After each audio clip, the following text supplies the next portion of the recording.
Em nome da BHV, gostaria de agradecer a presença de todos. Estou acompanhando aí, tem muita gente, né, já entrando, muitos conhecidos. É um prazer enorme, né, trazer essa informação para vocês. Em nome da BHV, é um projeto extremamente encantador.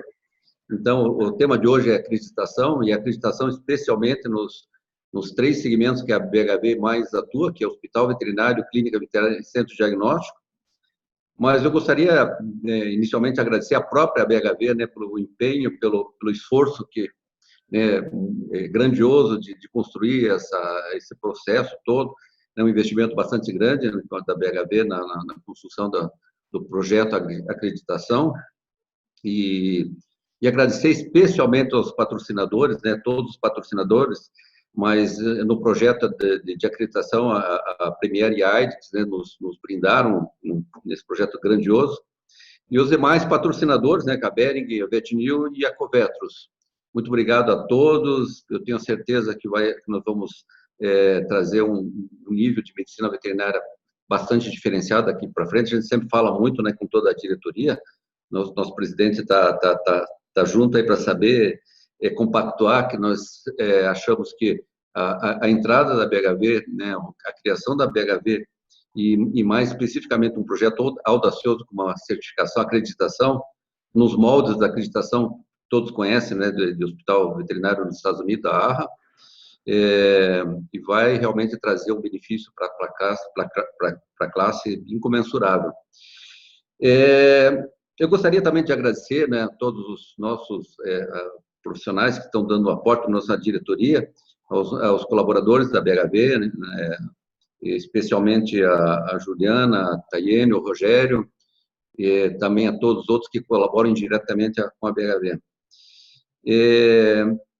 Também pediria, né, gostaria de apresentar nossos convidados de hoje, né, o Dr. Rodrigo Rabelo, né, que faz parte também do projeto Acreditação com Clínica Veterinária, doutora Maria Luísa, que trabalha com gestão de qualidade, e doutor Paulo Holanda. Eu vou pedir que cada um faça uma breve apresentação, né, para todos aí. Enquanto isso, peço a todos aí que façam, compartilhem, que mandem aviãozinho, que façam o coraçãozinho para nós aí, para nós bombarmos com a nossa live aí. Tá bom, pessoal? Vou começar, então, a pedir para a Maria Luísa se apresentar, por gentileza. Você pode falar um pouquinho sobre você, a tua atuação, né, o teu projeto junto, né, com esse mecanismo tão importante que é acreditação, certificação. Bom, boa noite, né? Boa noite, doutor Marcelo, doutor Rodrigo Rabelo, doutor Paulo, aí a vocês também aí da BHV. É um prazer imenso estar aqui, acho que posso dizer que é um sonho realizado, porque eu sou fã de carteirinha, acho que eu estou pentelhando, né? Eu estou atrás de vocês desde faz um bom tempo já, né, Paulo, né, Rabelo, doutor Marcelo. Bom, eu sou médica veterinária, né, formei em Londrina, fiz mestrado em patologia na USP, né, e acabei mudando um pouquinho o meu foco, né, eu acabei não me encontrando tanto assim na área acadêmica, né, porque por ter feito mestrado, também não sabia que não queria clínica, e aí eu acabei mudando um pouquinho o meu foco e acabei indo para a gestão da qualidade. Só que eu comecei na medicina humana, né, então eu comecei trabalhando num laboratório de anatomia patológica, né, que era da minha família, e eles estavam implementando a gestão da qualidade lá. Na medicina humana, a gente tem, tá travando aí, acabou de falar que minha internet estava instável, tá tudo bem? Tá todo mundo me ouvindo? Agora tá indo bem, Maria Lu, pode seguir.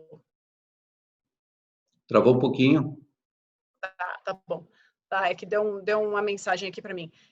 Então, aí eu comecei no laboratório de anatomia patológica e lá comecei na gestão, né? E aí lá eles estavam implementando e tinha um consultor lá e eu comecei a trabalhar com ele me ajudando na implementação do sistema de gestão da qualidade. E depois disso comecei a trabalhar com esse consultor, enfim, e aí a minha carreira foi voltada basicamente só para a área de gestão da qualidade na medicina humana. Eu acabei fazendo um MBA em gestão de saúde pela GV, de clínicas e hospitais, e sempre tive esse sonho de voltar para a veterinária. Todas as vezes que eu pensava em gestão da qualidade, Está travando um pouquinho, Maria Luísa. Estava fazendo, né, nos hospitais. nas clínicas, nos laboratórios humanos, eu Maria Luísa, completamente implantável. Ixi, só um minutinho. Agora vocês estão me ouvindo? a voz está bem, mas a sua imagem está congelada. Oi, só um minutinho. Está congelada a minha imagem? Eu vou... Vocês estão me ouvindo agora? Eu acho que eu vou falando e aí eu vou tentar arrumar a internet enquanto os outros vão se apresentando, tudo bem? Os outros participantes. Tá bem? Ok. Acho que eu vou fazer o seguinte, vou passar então pro Paulo, daí você volta para concluir, pode ser? Ou quer tentar agora? Pode ser. Não, vamos tentar falando e aí eu continuo. Aí, só para terminar o raciocínio. Tá? Então, eu acabei indo para a área humana, continuei na área humana e até hoje eu tinha esse grande sonho de voltar para a veterinária para implementar a gestão da qualidade. Né? Basicamente é isso aí. Hoje eu trabalho numa consultoria na formato clínico, né, que faz projeto em gestão da qualidade. A gente ajuda hospitais, laboratórios e clínicas a fazer, a implementar essas acreditações, né, a ONA, a ISO, a ISO é certificação, mas ONA, qualquer outra de laboratório clínico, de diagnóstico por imagem, a gente ajuda a implementar. E eu tenho um Instagram também, né, que Qualidade na Veterinária, que eu coloco alguns conceitos e algumas ideias aí a respeito de gestão da qualidade, que eu acredito que são implantáveis e a gente consegue trazer aí para a medicina veterinária. Ok, Maria Luísa, muito obrigado. Depois a gente volta com as perguntas. Vou passar a palavra para o Dr. Paulo Holanda. Por favor, Paulo, se apresente. Tudo bem, Marcelo. Muito obrigado. Queria agradecer o convite. Boa noite, Maria Luísa, Rodrigo Rabelo, a todo mundo que está aí assistindo a gente. É uma satisfação estar aqui e falar desse projeto. Realmente, como você disse, Marcelo, é um projeto grandioso. Eu acho que é um projeto de um potencial enorme. A BHV veio com uma proposta incrível e a gente vai falar bastante dele hoje. Mas me apresentando, eu sou o Paulo Holanda, sou médico veterinário também. Eu sou formado pela Universidade de Alfenas. Paulo, também cortou aí, Paulo. Alô? Rodrigo, Oi. Voltou. Parou, formado pela Universidade de Alfenas, daí deu um corte, Paulo. Pode seguir. Você não está me ouvindo, Marcelo? Eu estou te ouvindo, Paulo, mas está congelada a sua imagem. Você parou e foi formado pela Universidade de Alfenas. Eu vou cortar você, Paulo. Rodrigo, por favor, se apresente. Eu tenho o desafio do meu currículo não travar também, hein? Pois é, cara. Vamos lá. Boa noite, Marcelo, meu querido Marcelo. Meu nome é Rodrigo Rabelo. No meu currículo, a primeira coisa que eu posso dizer é que você é meu ídolo. Eu pude trabalhar com Marcelo Sanson. Pouca gente tem isso no currículo e eu agradeço demais. Quase 15 anos que a gente se conhece, que a gente se acompanha. Muita gente que nos conhece, nos segue, nos acompanha, conhece a gente da área técnica, né, da emergência, da terapia intensiva, e pouca gente às vezes conhece esse lado aí da gestão, do lado do cuidado aí dos pacientes. E além da minha formação na graduação, que foi em 97, né, depois fiz mestrado também pela UFMG, terminei meu doutorado na Universidade Complutense de Madrid em 2008 e dali para frente com o Intensivete, buscando aí vários braços, desde o braço da educação, os braços de consultoria. Então, essa área toda de formação de equipe, voltada para a internação, uma coisa que a gente vem fazendo é quando a gente trabalhou praticamente 5 anos juntos, né, na Clinivete, aí no Paraná, em Curitiba, com muita honra. E obrigado. Sempre despertando interesse nessa área, né? Eu terminei minha pós-graduação em gestão hospitalar faz 15 dias, Marcelo. A gente não para de estudar, né? 2 anos aí, quietinho, estudando, e acabei a minha pós-graduação, apresentei meu TCC justamente, aliás, sobre processos de controle de infecção hospitalar. Tem até que entregar para o Dr. João Buch, porque meu tema de TCC foi o nosso trabalho de consultoria lá junto ao Hospital Santo Inês, e parece que funcionou porque me aprovaram. Então, deve ter ficado bom, isso é importante, né? E estamos aqui para isso, para discutir a questão do processo de acreditação. A gente, com muita honra, acabou sendo selecionado como a clínica, inicialmente, para ser modelo da acreditação e depois o processo arrancar. Então, estamos aprendendo muito e a gente, com muita honra, entrou nesse processo junto à BHV, junto à Bioqualis com o Paulo. E essa é uma área que apaixona realmente. E ela, eu digo que sempre a gente puxa o peixe um pouco para o nosso lado. E das especialidades clínicas, das especialidades médicas, né? Acredito eu que a medicina intensiva é quem está mais próxima do que a gente está discutindo aqui hoje, né? Então, toda a questão de segurança do paciente, a progressão da jornada do doente toda controlada, rastreada, acho que isso é uma coisa que o pessoal da emergência e da terapia intensiva aprende, né, as ferramentas de gerência, de montagem de equipe, de processos, e a acreditação só vem para deixar isso mais claro ainda. Mas eu acredito que o mais importante como missão hoje nossa é mostrar para as pessoas a importância que isso tem. Você vê que é um tema que às vezes não chama tanta atenção quanto sepse, quanto reanimação cardiopulmonar, quanto temas polêmicos, né? E é interessante isso. A gente tem que despertar o interesse das pessoas por um tema que é muito, muito importante e que tem a ver com toda a parte de gestão também de resultados financeira. O plano, né, de vida das clínicas depende muito que elas entendam a mensagem que a gente tem para passar hoje. Marcelo, obrigado pelo convite. Rabelo, até como citou, realmente, eu acho que a acreditação vai vir para nós, assim como até é uma luta nossa, eu sei que é uma luta sua também, na melhoria da medicina veterinária, até por conta da falta de filtro que nós pouco tivemos, né? Aliás, não temos filtro nenhum com essa falta de controle de liberação de faculdades veterinárias. Então, a acreditação faz com que realmente um nível que passou a cair muito significativamente, né, o nível da nossa, especialmente nos nossos segmentos, e a acreditação traz realmente aquela eu vi o slide que você me mandou hoje, aquela coisa de deixar a gente deixar de ser cômodo, né, e correr atrás realmente da melhoria contínua, né, melhoria continuada. Você acabou de citar que você, embora com tantos atributos profissionais, ainda foi fazer mais cursos na área de gestão hospitalar, enfim.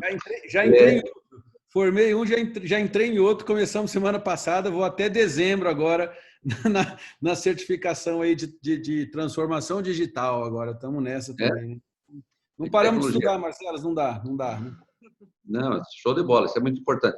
Pessoal, a gente tem o privilégio, né, de contar na nossa live aí fora eu, Rabelo, que militamos no segmento clínico e cirúrgico, dentro de hospital e clínica, com colegas nossos que estão numa área extremamente importante, né? Tanto o Paulo Holanda com a Bioqualis, trabalhando com acreditação, a Maria Luísa com gestão da qualidade, né? Com certificação. Então, eu acho que mais do que nunca a BHV está fazendo o que a gente é um dos pilares do benchmarking mesmo, né? A troca de informações para a melhoria efetiva do nosso segmento e fazer com que a sociedade perceba que haja essa melhoria, né? Eu não sei se o Paulo conseguiu reconectar. Paulo? Oi, Marcelo, eu consegui sim. Aqui aconteceu alguma coisa aqui, caiu totalmente a internet aqui para mim. Você quer dar continuidade? Você estava fazendo a sua apresentação, se puder, por favor, continuar. Sim, então, eu não sei exatamente aonde tinha parado, porque para mim continua... Parou que você tinha formado em Alfenas. Tá. Então, eu me formei em Alfenas, depois eu fiz mestrado, doutorado na USP, e desde o começo da minha, ainda quando estudante, tive a oportunidade de conhecer instituições acreditadas. Então, eu fui interno do Hospital Veterinário, no zoológico, de um zoológico nos Estados Unidos, onde era um zoológico acreditado, e eu comecei a ter contato com esses processos de avaliação da conformidade e acreditação. Durante o meu doutorado, eu tive a oportunidade de trabalhar junto com o Instituto de Tecnologia do Paraná, aqui em Curitiba, e também eu tive muito contato com esse sistema de avaliação da conformidade. Comecei a trabalhar com desenvolvimento de sistemas de avaliação da conformidade e fiquei lá no Tecpar por muitos anos trabalhando com isso, muito voltado para a área de biotecnologia, mas também trabalhando com hospitais, muito voltado para a área humana, produtores públicos de imunobiológicos, mas sempre com aquele instinto de veterinário, querendo trazer tudo aquilo que eu estava vivenciando para a nossa área, né? Então, foi quando eu tive a oportunidade de desenvolver também, trabalhei muito na área de normalização, há alguns anos, trabalhei na OCDE, na própria ISO, na ABNT, eu fui coordenador de comissões técnicas na ABNT, dentro do Inmetro. Hoje em dia eu sou relator de grupos de trabalho, de comissões de estudos especiais dentro da ABNT. Já representei o Brasil na ISO, né? Já ocupei a cadeira do Brasil da ISO no Comitê Técnico de Biotecnologia. E aí tudo isso foi me dando ferramentas e experiência para poder trabalhar nessa área de avaliação da conformidade. Quando então veio essa brilhante ideia aí do pessoal de querer, na área de veterinária, fazer isso. Eu já tinha acompanhado algumas abordagens com zoológicos e com outras instituições que comentavam sobre acreditação ou certificação, mas isso nunca ia para frente. E aí surgiu essa oportunidade da BHV de querer entrar na área, e aí eu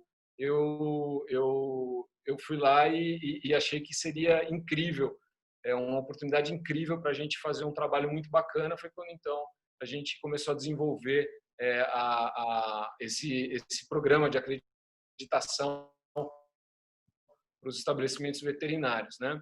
Hoje eu estou como diretor da Bioqualis, e é a Bioqualis que está desenvolvendo esse programa de acreditação para a BHV. Beleza. Obrigado, Paulo. Até para ilustrar um pouco mais esse projeto da BHV com hospitais clínicos e diagnóstico, até me corrija se estiver errado, Rabelo e Paulo e Maria Luísa, vão ser os primeiros estabelecimentos veterinários, talvez da América do Sul, se não na América Latina. Certo? Estou certo ou errado? Olha, Marcelo, eu acredito que nesse escopo que nós estamos propondo, sim, sem dúvida. Né? A gente tem outros programas de acreditação, sim, na América do Sul, e mesmo no Brasil nós temos outros programas de acreditação especificamente na veterinária, mas ele tem um outro escopo. Né? Eu posso citar aqui o programa de acreditação do próprio Conselho Federal, que é uma abordagem muito bacana, mas é um outro escopo. Isso, é um outro escopo. Então, eles fazem a acreditação de instituições de ensino, né? E a gente está propondo a acreditação de estabelecimentos veterinários muito voltado para a competência técnica na prestação de serviços. Assim como o Conselho Federal faz a acreditação dessas universidades pautado na competência técnica em ensinar medicina veterinária, analogamente o que a gente propõe é a competência técnica em prestar serviços veterinários. Ótimo. Pessoal, eu vou fazer algumas perguntas inicialmente para o grupo, aí depois vamos abrir as perguntas para vocês todos que estão navegando no Instagram. A primeira pergunta, Paulo e Maria Luísa, talvez sejam mais abalizados para responder. Paulo, o que significa acreditação? Né? Exatamente, qual é o contexto mais objetivo para os nossos 3 segmentos, hospital, clínica e centro diagnóstico? Acreditação. Depois eu vou fazer a segunda. A sua pergunta é o que é acreditação ou qual a diferença de acreditação para certificação? Não, primeiro o que é acreditação, depois a diferença, por favor. A acreditação, ela nada mais é do que o reconhecimento formal, né, da competência técnica em exercer atividades específicas. Tá? Então, o que a BHV se propõe é em reconhecer formalmente a competência técnica de centros diagnósticos, clínicas veterinárias e hospitais veterinários na prestação de seus serviços, no exercer das suas atividades. Por exemplo, sei lá, nós, para nós termos acreditação, eu tenho que atingir e atender uma série de quesitos que já está automaticamente selecionado para nós, e que não basta só atender os quesitos. É isso? Não é que não basta atender os requisitos, você tem que atender os requisitos, mas ao avaliar se você atende esses requisitos, ao avaliar que você atende esses requisitos, você tem que evidenciar não só que você faz aquilo, mas que você faz aquilo com competência.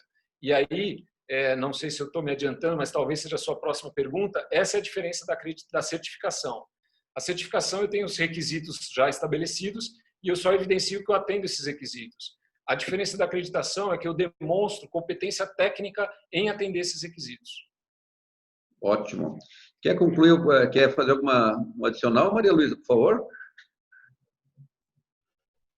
Não, eu acho que o adicional aqui que eu queria adicionar é que, na verdade, tanto a acreditação quanto a certificação, ela é baseada em requisitos, né? E eu acho que a diferença, e também é baseada em legislação, né? Que eu acho que a gente acaba, porque, querendo ou não, qualquer manual ou qualquer requisito que exista, ela sempre vai ter uma legislação por trás também.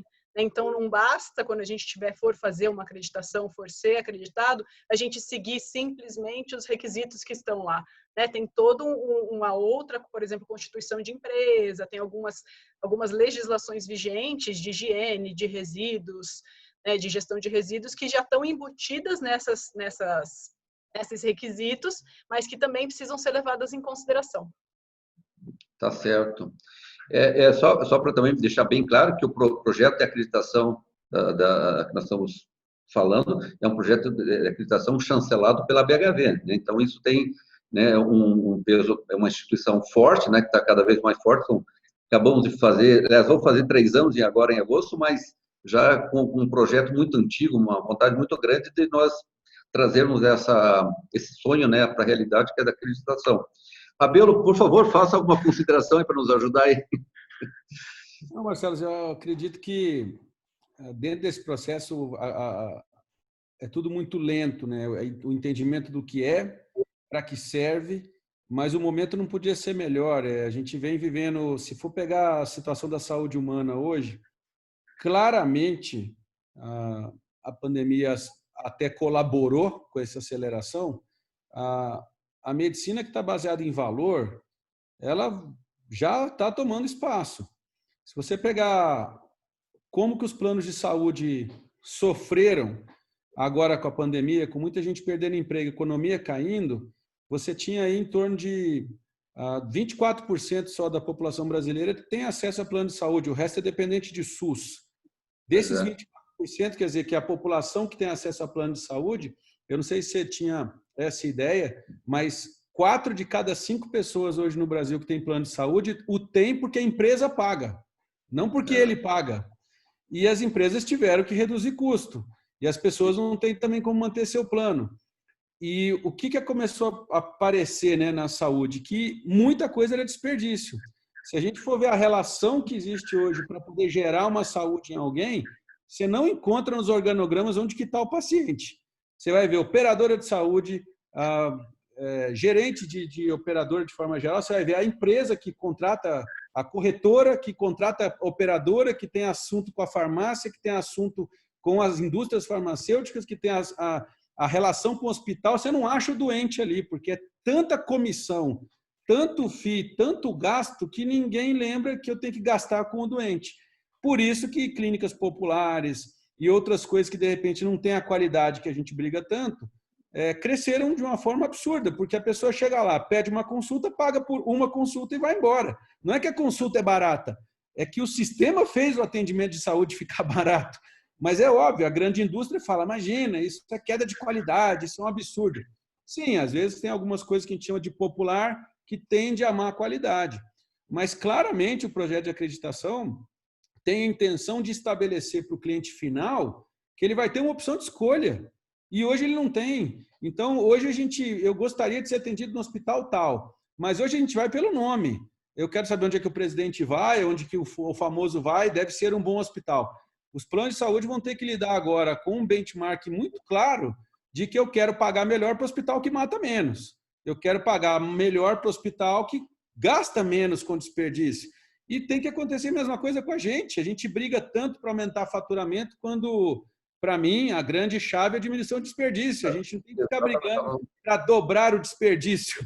Ou seja, eu aumento o faturamento, eu aumento o desperdício. Então, eu gostaria de que a gente conseguisse ter essa cultura de cortar despesa, melhorar a nossa eficiência e aí vender um serviço de qualidade que possa ser medido. E a acreditação é o primeiro passo para isso, né? Onde as pessoas possam ter certeza que elas estão comprando o valor, na verdade, porque o selo vai ser visto dessa forma, que eu tenho competência técnica para exercer. A partir daí, você consegue criar um benchmarking mais justo, porque entre hospitais acreditados, a gente começa a ver números. Quem mata menos, quem mata mais, quem promove melhor a saúde, e fica mais fácil a evolução desse processo na veterinária. Eu estou dizendo isso agora, mas é bem provável que demore aí seus 5, 10 anos para isso ser percebido pela sociedade na veterinária como um todo, porque essa briga ainda é uma briga de cachorro grande na medicina humana, a Malu sabe bem disso, e como isso já está sendo percebido lá, e o cão e o gato assumiram esse papel tão preponderante dentro da família, obviamente vai ser percebido também para a clínica. A pessoa vai para o hospital, paga simplesmente pelo que ela faz. Ela entra na clínica veterinária e vai querer pagar por desperdício? Por falta de valor? Não vai. Então, para mim, é uma coisa essencial. Mas, de novo, nós temos um papel hercúleo aí pela frente para fazer as pessoas entenderem que esse tema é legal. A gente tem que colocar, às vezes, no título da live, vamos sortear uma Ferrari. Aí vai vir bastante gente falar, não, mas só depois que vocês aprenderem a falar de acreditação. Porque se você fala acreditação, certificação, você vê que não é um tema que chama, e deveria, né? É uma oportunidade que a BHV está dando, e vamos continuar divulgando. É trabalho de formiguinha, acho que a gente vive disso há 20 e tantos anos na veterinária, eu, você há 30, 40 e assim por diante. É o nosso papel. Baseado no que você falou, me remeteu ao passado um pouquinho, né, Rabelo? Porque há uns 30 anos atrás, o diferencial das clínicas do hospital veterinário era aquela clínica que não tinha cheiro e aquela clínica que era relativamente limpa, né? Hoje nós estamos já no processo que estamos criando um mecanismo de acreditação para que a gestão seja transparente, que a eficiência no atendimento desde a entrada, como você mesmo, eu sei que o João também fala bastante, a experiência do paciente, quer dizer, o trajeto de passar do paciente, do cliente pela recepção até a alta, propriamente dito, ou o encerramento do atendimento. Então, para quem veio do século passado, dos anos 80, 90, trabalhando para ser diferente, fazendo as coisas de maneira higiênica, limpa, criando alguns poucos protocolos que já fazia muita diferença, hoje chegar na acreditação, sem dúvida alguma, é um passo gigantesco. O salto que a BHV gerou nisso, eu acredito até que seja grande demais em termos de qualidade para a percepção de todo mundo, e por isso demora um pouquinho ainda para digerir, para engolir. Faz parte, a gente está aprendendo com o processo, você aí com o hospital, eu aqui com a clínica, o Paulo entregando isso para a gente, também para ele novidade, trabalhar esse tipo, né, oferecer esse tipo de coisa para a gente, todo mundo está aprendendo muito, e essa fase até o final do ano, com certeza a gente termina a parte de aprendizado. 2021 vai ser um ano muito importante para que todo mundo possa ter acesso a esse programa, e faz parte. A gente entende que a gente tem tantas discussões aí sobre, como você disse, não só a faculdade, mas e qualidade de ensino, e isso tem que se esticar esse conceito para dentro do serviço hospitalar. Veterinária é muito grande, né? Muito grande. Vai da inspeção do mel até a cirurgia cardíaca, quer dizer, não dá, a gente precisa de entender que com aquele mesmo CRMV a gente deve ser verificado na nossa competência daquela área, porque não dá para eu aceitar o colega especialista generalista, né? Então, assim, você faz bem aquilo, cadê o seu selo de que você faz bem aquilo? E assim sucessivamente. E lembrar que a acreditação, o selo não vai ser somente um selo, né? Claro. E mais um detalhe muito importante, né? Todos que estão vendo a live, até peço para o pessoal puder compartilhar e mandar aviãozinho, nos ajudar aí com a audiência, é que os quesitos, né, que estão dentro, logicamente, permeia todo pelo Conselho Federal de Medicina Veterinária. Tudo aquilo que os requisitos, ou seja, as normativas do Conselho Federal de Medicina Veterinária, estão embutidas dentro do processo nosso de acreditação. Estou certo, Paulo e Maria Luísa, por favor, me corrijam. Como eu falei, a legislação tem que estar, ela está atrás, né? Ela está por trás de tudo isso, né? Ela ajuda a embasar na hora de montar os requisitos, né, Paulo? Sem dúvida nenhuma, a gente tem uma preocupação muito grande, mas uma coisa que é muito importante em dizer que qualquer programa de avaliação da conformidade, seja ele com abordagem de certificação ou acreditação, ela é voluntária. A lei, ela não é voluntária, você tem que cumprir, você tem que atender. Então, eu não posso colocar num requisito escrito atenda à lei. Não, a lei você tem que atender. O que eu faço é harmonizar o requisito com o atendimento da lei. Então, por exemplo, para dar um exemplo talvez mais claro, se eu tenho lá um requisito que pede para você ter uma abordagem específica e o conselho já tem uma resolução sobre aquela abordagem, é óbvio que o requisito ele não pode ir além daquilo e não pode também ficar aquém daquilo. Ele tem que ir em direção àquilo e casar as coisas. Então, é muito importante, sem dúvida nenhuma, essa visão da Maria Luísa, essa sensibilidade para entender que por trás existe todo um marco legal, atos regulatórios, e que a avaliação da conformidade não pode ser extremamente distante disso, é muito interessante, né? Mas a gente tem que ter em mente que o requisito, o programa, a gente adota voluntariamente, a gente adota uma norma, um requisito, um programa de certificação ou acreditação, por qualquer que seja a justificativa ou estratégia do meu negócio. Agora, a lei não, a lei eu tenho que cumprir. Então, é muito importante. E o Marcelo tem, e aí já em cima do que você disse, Marcelo, sem dúvida nenhuma, o programa tomou todo o cuidado em não só ir em direção ao atendimento a essas exigências legais, como dar um suporte, né, para uma segurança. A gente espera que um dia a pessoa veja que aquele hospital acreditado a BHV, ela tem a segurança de que, além de ser acreditada a BHV, ela também está em conformidade legal, né, com tudo que tem por trás do exercício da profissão da medicina veterinária. Isso é importante. Esse é um grande diferencial desse programa. O João o nosso presidente aqui está passando uma citação realmente que comparativamente, né, o AHA, depois que instituiu, né, os selos de acreditação para os hospitais nos Estados Unidos, teve nos hospitais acreditados, teve em torno de 20% de melhoria dos índices financeiros, ou seja, das entradas e da rentabilidade, especialmente, e 50% menos de reclamação. Isso, a reclamação já dá para notar, é evidente quando você estabelece processo, né? Então, essa é uma citação, e tem uma pergunta aqui de um dos nossos telespectadores, vamos dizer assim, dos nossos amigos aí que estão acompanhando. Qual a vantagem, pessoal, de uma clínica, hospital, veterinário ou centro de diagnóstico se candidatar à acreditação? Não sei se o próprio Rabelo ou vocês querem responder, por favor. Posso responder também. Eu acho que a vantagem, né, eu vou trazer um pouquinho para a medicina humana, que é onde eu tenho maior conhecimento, mas eu acho que qualquer processo de acreditação, a vantagem que ele traz, né, tanto para a instituição quanto para o cliente, é que na instituição você tem a visão do processo como um todo, de todas as atividades que você realiza dentro da instituição, desde a alta gestão até a higiene. Então, você começa a identificar quais são as atividades que você faz e, a partir daí, efetivamente gerenciar, né? Então, contra fatos, contra números, né, a gente não consegue argumentar, a gente precisa fazer uma ação, a gente precisa ter uma ação em cima disso, né? Outra vantagem que tem da acreditação, né, voltada mais para a área da saúde, é essa visão centrada no paciente, que nem o Rabelo falou, né? A ideia da acreditação, né, a ideia das acreditações na área da saúde é botar o paciente como centro do processo, né? Então, buscar a segurança dele, fazer com que o processo seja rastreável, que o paciente, desde o momento que ele entrou na clínica até a hora que ele vai embora, ele continua tendo o mesmo tratamento e continua tendo a mesma identificação, que ele consegue você diminui o risco, né, de você ter trocas, por exemplo, porque você tem um processo bem desenhado, você consegue gerar maior valor. Paula cortou? Sem som, Paula. Maria Luísa, sem som? Estão me ouvindo? Tá sem som. Voltou agora. Né? Então, eu acho que é a criação de valor, né? Então, você consegue identificar quais são as atividades que você realiza, como você realiza, né? O Rabelo falou bastante disso no Lean, né? Do melhoria dos processos, como é que a gente faz isso dentro da empresa, para a gente ter menos retrabalho e para a gente ter até diminuição de custo. Eu brinco que a qualidade no início, ela traz um aumento, né? Um investimento.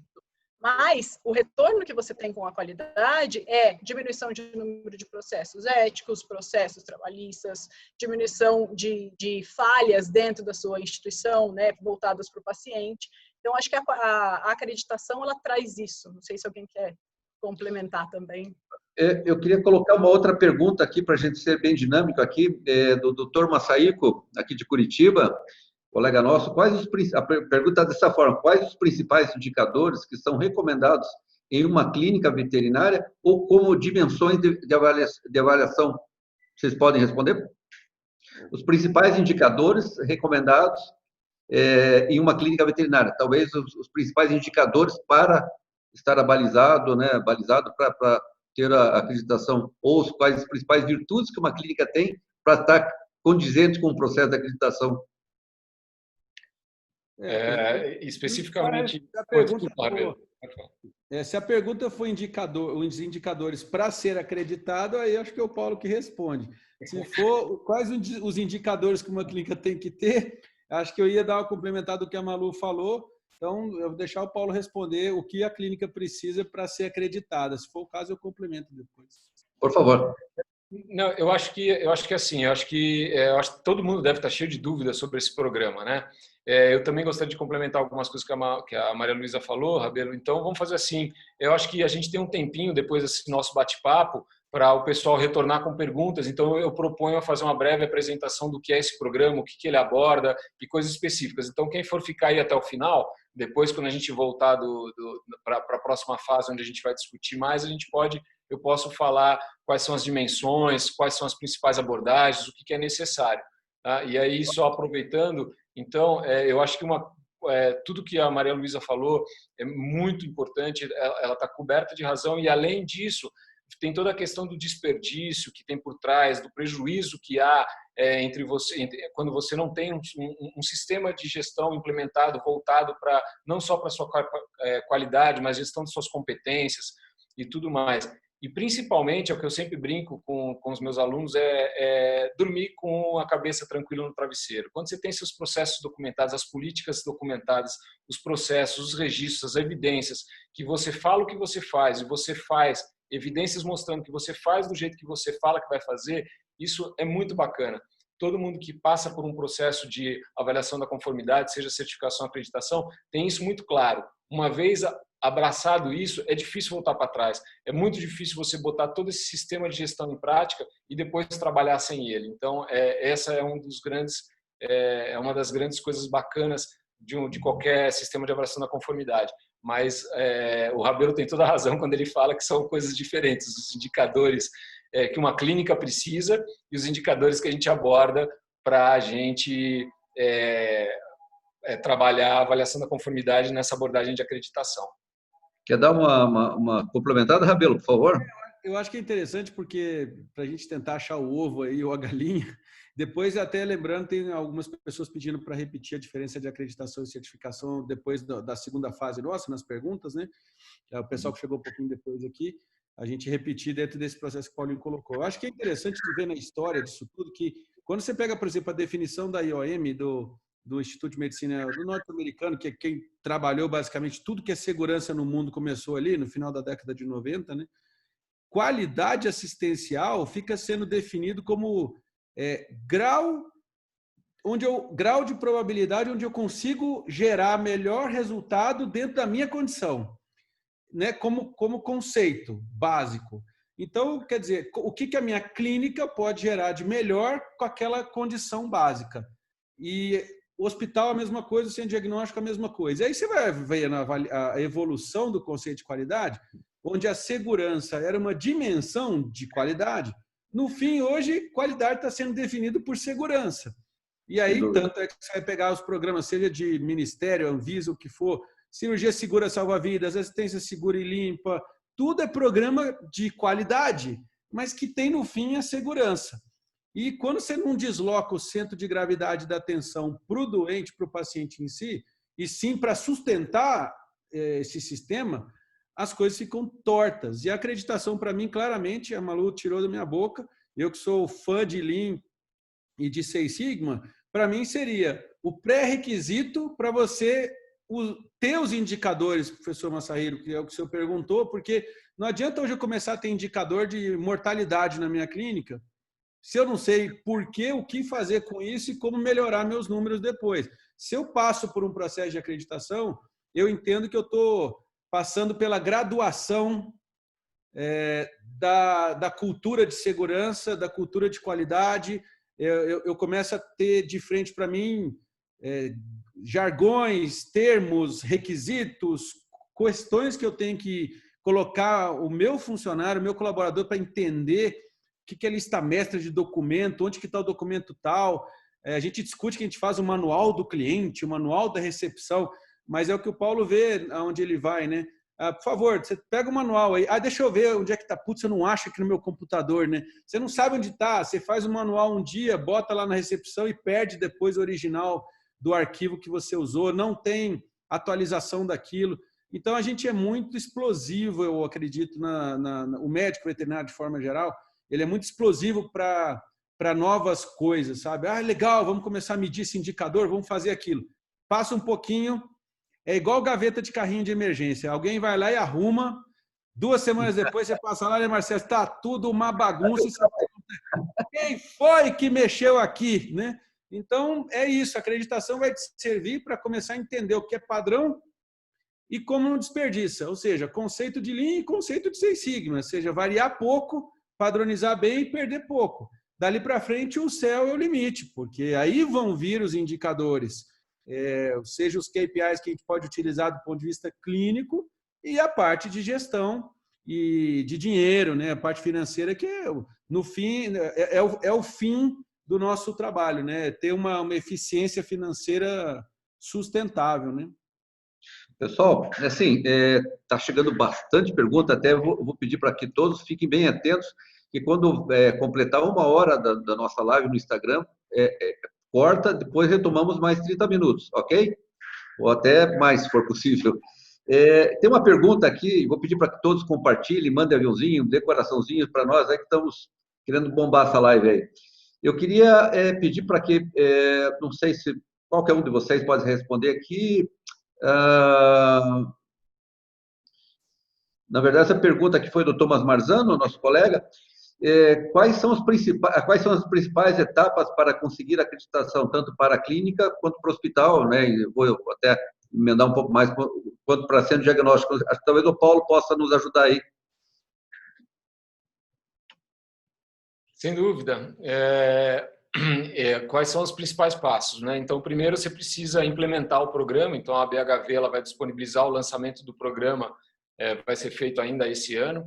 E daí, em novembro, acho, né, Marcelo? Em novembro nós vamos fazer o lançamento do programa. E daí, então, vocês vão... primeiro, precisa implementar esse programa, né? E daí, implementando esse programa, que nada mais é do que implementar esses requisitos, aí você pode solicitar a acreditação e aí vem a fase de avaliação e análise, né, para concessão disso, e aí você é acreditado. Então, eu acho que não foge do modelo de referência de um sistema de avaliação da conformidade, né? Ele é pautado, né, na implementação desse sistema baseado nos requisitos, a análise desses requisitos e a concessão do reconhecimento que você atende a esses requisitos, né? Ótimo. Mais uma pergunta aqui. Qual que é a diferença? O Renan perguntou qual a diferença de um hospital clínica com processos hospitais e clínicas que têm processo e que não têm processo. E como acreditar poderia ajudar nesse quesito? O que vocês me dizem? Acho que, né, todos nós aqui sabemos, né, sabemos responder, mas talvez vocês, né, tanto você como a Maria Luísa, como estão envolvidos com a questão da acreditação, né, com a parte mais o cerne, né, o core business da acreditação, poderia nos responder o que seria, qual a diferença realmente de um hospital e clínica com processo e que não tem processo quando se pede acreditação. Eu diria, eu vou deixar a Maria Luísa responder. Uma ajuda, né? Sem dúvida nenhuma. Eu vou deixar a Maria Luísa responder, mas só resumindo, eu acho que é o caos, né? Eu acho que tudo isso resume no caos instalado. Mas a Maria Luísa, eu acho que tem uma visão muito bacana sobre isso. Obrigada, Paulo. Mas é isso mesmo. Não ter processo é o caos instalado, né? Na verdade, como é que a gente pensa, né? Então, o que é o processo? O processo é um conjunto de atividades. São todas as atividades que você realiza dentro da sua clínica, dentro do seu hospital, certo? A partir do momento que você começa a identificar esses processos, a você saber o que eles são, né, quais são os processos, eu começo a fazer o quê? A entender como é que cada uma das pessoas trabalha, para a gente tentar equalizar, para a gente tentar fazer com que todo mundo trabalhe num padrão, da mesma maneira. Para que a gente faz isso? Para diminuir variedade, certo? Quando a gente diminui a variabilidade, a gente melhora a nossa qualidade, tá? Então, assim, por que é importante a gente ter processos e por que os processos levam à acreditação? Porque eu acabo tendo uma diminuição de variabilidade, eu consigo mensurar melhor como é que eu trabalho, tá? Então, eu consigo enxergar quais são as minhas falhas e aí, a partir do momento que eu enxerguei as minhas falhas, eu consigo trabalhar elas no futuro. Porque se um recepcionista atende, eu vou pegar um exemplo bobo, tá? Mas se um recepcionista atende o telefone e ele fala, bom dia, em que posso ajudar? E o outro fala, bom dia, o que você quer? Muda completamente a maneira de você trabalhar. É um processo, se você, por exemplo, num processo cirúrgico, você começa, se você não faz, por exemplo, a tricotomia, que é algo absurdo você não fazer, mas tudo bem, se você não faz para você pegar um acesso de um paciente ou para fazer o procedimento cirúrgico, você está quebrando um processo. E se isso acontecer na sua clínica, você vai ter uma maior chance.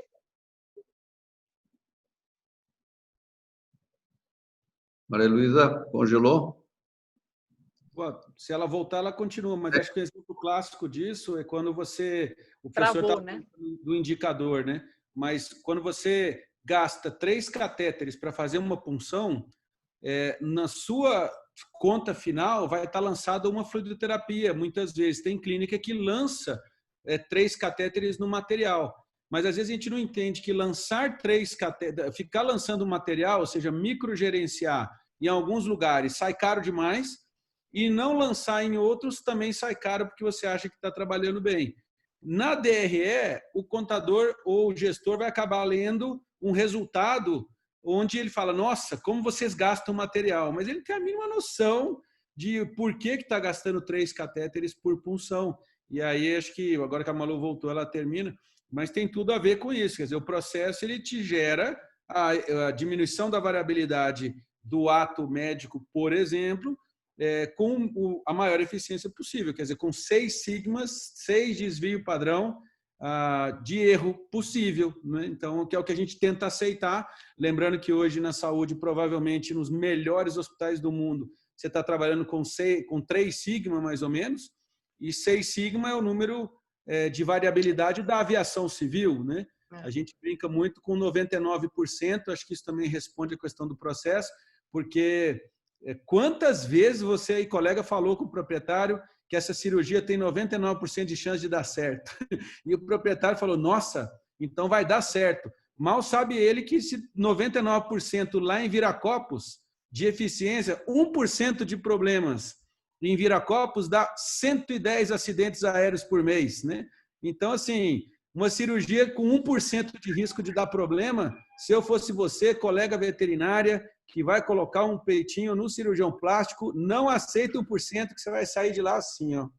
Não vai funcionar, não. Entendeu? Então, o processo é para isso, né, Marcelo? Quando você é esse 1%, você é 100%, né? Pois Cada paciente conta, né? Exatamente. Tem uma pergunta aqui muito interessante, talvez para você e para o Paulo, Maria Luísa. Explica para nós o que significa a terceira parte, porque no processo de acreditação nosso, da BHV, quem vai fazer a avaliação não somos nós mesmos. Por favor, explica para nós, aí, você e o Paulo, o que significa a terceira parte, o que é o conceito de terceira parte em relação ao processo de acreditação. Foi o Roberto Lange que perguntou, desculpe. Então, a terceira parte, né, na verdade, é um órgão externo que vai avaliar a sua instituição. Tá? Então, quando você está falando, a gente fala em processos de primeira parte, que é quando você faz a auditoria em loco, você mesmo faz a sua avaliação. De segunda parte, quando você vai avaliar um fornecedor, por exemplo. Né? Então, quando você avalia um fornecedor de produto, quando você vai dentro de um serviço terceirizado, então você, por exemplo, tem um serviço de intensivismo aí do Rabelo dentro da sua clínica, e aí você vai e faz uma auditoria de segunda parte neste serviço do Rabelo para você avaliar a qualidade do serviço que ele está prestando para você. A terceira parte é um órgão externo que te dá essa acreditação, essa certificação. Então, é um órgão reconhecido que vai te avaliar e vai dizer, de acordo com os padrões estabelecidos pelo manual ou pela acreditação em si, vai te fazer essa auditoria e vai te avaliar, certo? Paulo? Pessoal, faltam 7 minutos para fazer a virada, né, da plataforma. Peço que todos continuem, convide outros, né, participantes. Não sei se o Paulo quer dar uma complementar. Tem uma pergunta aqui, talvez só para concluir aqui. Até depois, no segundo tempo, nós vamos falar um pouquinho de todas as conformidades, né, Paulo? Você podia falar um pouquinho de todos os requisitos na segunda parte, pode ser, Paulo? Sem dúvida, Marcelo. Eu estou vendo aqui que tem bastante dúvida e umas dúvidas muito interessantes que eu acho que vale a pena a gente focar nelas. Eu vou fazer uma geral do que é esse programa e aí eu vou responder umas questões específicas aqui sobre as abordagens dentro do programa que eu acho que vale muito a pena. São coisas bem interessantes que estão perguntando aqui. Tem duas perguntas aqui que eu quero só para concluir esse bloco aqui do Fabrício Bertozzi. Quanto tempo médio demora para obter uma acreditação de acordo com o que é adotado pela BHV? E daí, já a segunda, já vou complementar, você pode responder as duas. Diminuir a variabilidade nos processos de ajuda e reduzir erros nos prejuízos. Acho que é uma prerrogativa da plataforma, do processo. Quer tentar responder essas? Não, sem dúvida nenhuma. Eu vou começar pela segunda. A abordagem de processos, o Rabelo falou de uma maneira muito bacana, é exatamente isso, ele é o começo de tudo. Primeiro você aborda o processo, você mapeia, aí depois você vai lá, você cria os indicadores. Agora você tem que analisar criticamente esses indicadores, né? Aquilo precisa trazer uma resposta para você. E aí, assim, você fazer aquilo, se o cara está gastando muito catéter ou pouco catéter, precisa saber a causa daquilo. Será que o cara não está precisando de um treinamento? Será que o problema não está atrás simplesmente o fato dele ter um protocolo, um procedimento padrão? Às vezes ele não sabe executar o procedimento padrão, então tem o treinamento por trás, e aí é onde vem a abordagem da competência técnica, né? Então, mapear os processos é o primeiro passo. O segundo passo, sim, aí olhar para aquele processo mapeado, criar os indicadores, ver o que tem de melhoria, ver o que tem que consertar, ver o que precisa fazer, e aí vai criando os indicadores, aí os KPAs, o que você precisa fazer de acordo com a sua estratégia. A melhor definição, o Rabelo estava falando sobre definição de qualidade, a melhor definição de qualidade é na época pós-Yuran, que é a época que a gente vive agora. Qualidade é adequação ao propósito pretendido. O que é qualidade para você? Qualidade, se ela atende ao seu propósito, se ela está adequada ao propósito pretendido, aquilo é de qualidade, né? Aí eu posso estabelecer minhas estratégias em cima dos meus processos para poder estabelecer qual é a minha melhor abordagem para aquilo, né? Então aí eu posso saber, se eu quero saber se eu estou gastando muito catéter ou pouco catéter por questões financeiras ou porque se realmente eu quero fazer o melhor que eu posso nas condições que eu tenho, né? Agora, para outra pergunta. Oi, desculpa, Marcelo. Só para avisar que logo caímos aí, né? Vamos dar uma agilizada. Outra pergunta é do Thomas Marzano. Se existem profissionais... Não, eu queria responder aquela do quanto tempo que ele fez antes. Não foi isso que ele perguntou? Quanto tempo demoraria para ser acreditado? Isso, exato. Faltou essa aí. Só para não deixar ninguém pendurado aí na pergunta. Ele é o seguinte, isso é muito relativo porque depende da sua capacidade de implementação, né? Então, assim, existe um período que a gente consegue mensurar com pouca variação, com pouca incerteza, que é do momento que ele solicita a acreditação até o momento que é concedida a acreditação. Isso a gente consegue mensurar e estabelecer um tempo. Agora, quanto tempo eu demoro para me acreditar? Tudo vai demorar da grande variável que é da sua capacidade de implementação. Você pode demorar 3 meses, 1 ano, 10 anos, depende da sua capacidade de implementação. Você precisa de ajuda para isso? Precisa. A gente espera que, com o tempo, muitos profissionais se interessem pelo assunto e virem consultores na área. Oi, diga, Marcelo, você quer falar? Não, eu queria até aproveitar que vai precisar de ajuda, sim. É um processo complexo e eu quero dar uma agilizada, que logo vamos cair, e que esse processo da BHV vai estar firmemente envolvido com isso aí.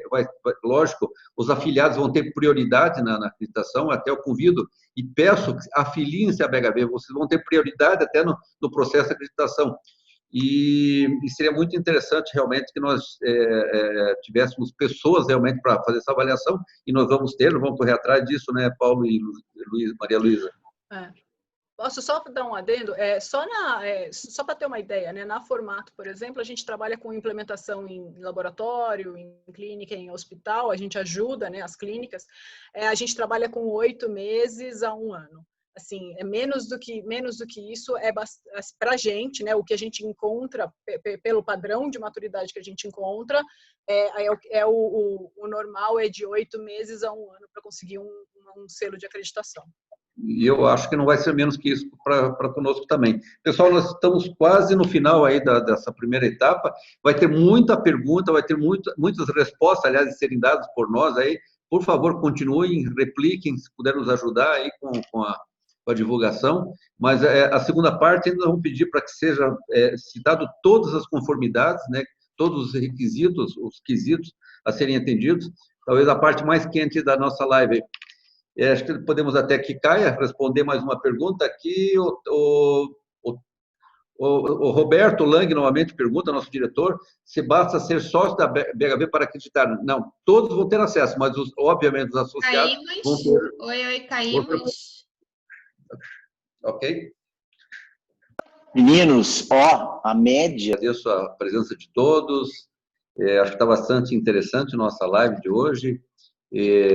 Bastante assunto, até com uma certa dificuldade. Talvez nós não estejamos acostumados com esse tipo de coisa, mas que eu acho que é bom nos acostumar, que daqui para frente vai ser isso. Se realmente os filtros que nós devíamos ter não fizeram o seu papel, vamos tentar fazer nós, né? De melhorar com filtro, digo de melhoria da qualidade, né, da veterinária, para o bem, né? Eu acho que o bem realmente é a nossa profissão e atendermos bem nossos pacientes. Recebemos uma pergunta aí, o que é a BHV? A BHV é a Associação Brasileira de Hospitais Veterinários. Embora o nome é Hospitais Veterinários, mas engloba clínicas, hospitais veterinários, centros de diagnóstico, que estão embutidos neles, aí os laboratórios, obviamente, né? E a BHV realmente é a detentora, né, do processo de acreditação, né? Apostou nesse processo, e está investindo bastante, muito, né? É um processo realmente bastante complexo, mas eu acredito que com o passar do tempo, como nós estamos servindo de cobaia, né, os 3 estabelecimentos, depois instituído, eu acredito que seja muito mais se flua mais realmente a implementação do processo de acreditação. Obviamente que os hospitais, aqueles que são afiliados, vão ter o privilégio de ter uma prioridade no processo de acreditação. Então, convido a todos, né, prestigiem a BHV, é uma instituição, uma associação extremamente séria, não tem fins lucrativos, não tem promoção de nada que não seja realmente para o benefício do benchmarking da própria profissão. Nós falamos que realmente teríamos uma série de coisas bastante interessantes. Eu queria passar a palavra para o Paulo para falar um pouquinho realmente das conformidades da BHV, da acreditação da BHV, e de repente ele tem algumas perguntas que não foram respondidas no primeiro bloco, e eu já peço que o Paulo já tem as perguntas e faça a resposta. E a Maria Luísa quiser complementar junto com o Paulo, por favor.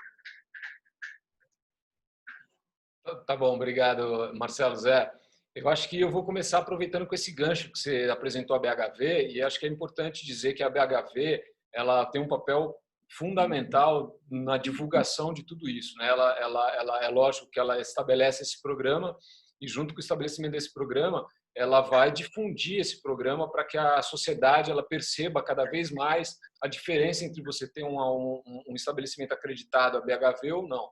E aí, para isso, os associados, sem dúvida, eles vão ter algumas oportunidades diferenciadas. O programa, é importante falar, ele é absolutamente aberto para qualquer estabelecimento, independente se ele é associado ou não da BHV.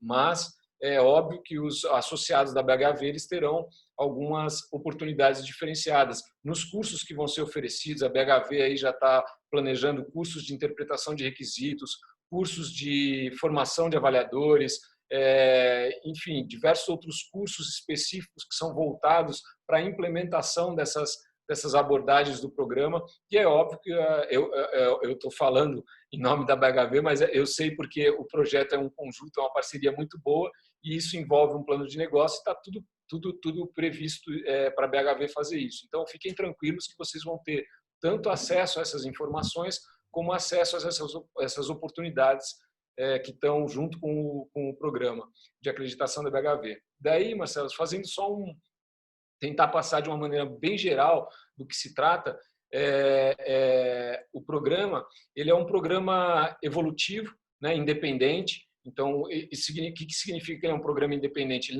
não está dentro tecnicamente falando, ele não é um programa dentro do Sistema Brasileiro de Avaliação da Conformidade, mas ele é um programa independente. Ele é uma instituição que reconhece formalmente a competência técnica desses estabelecimentos, assim como a ONA, assim como a ARRA, assim como qualquer outro programa independente.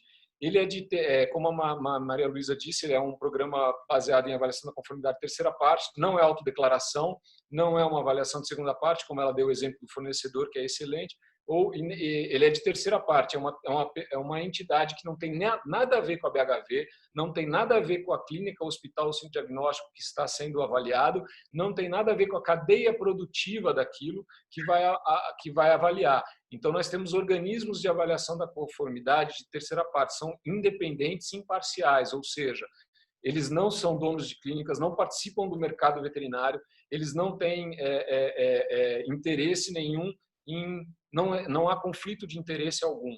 Tá? Então, isso é de terceira parte. Então, o programa ele é um programa independente, de terceira parte, ele é evolutivo, porque a pessoa, o estabelecimento veterinário, ele pode gradativamente implementando as coisas na granularidade que ele quiser.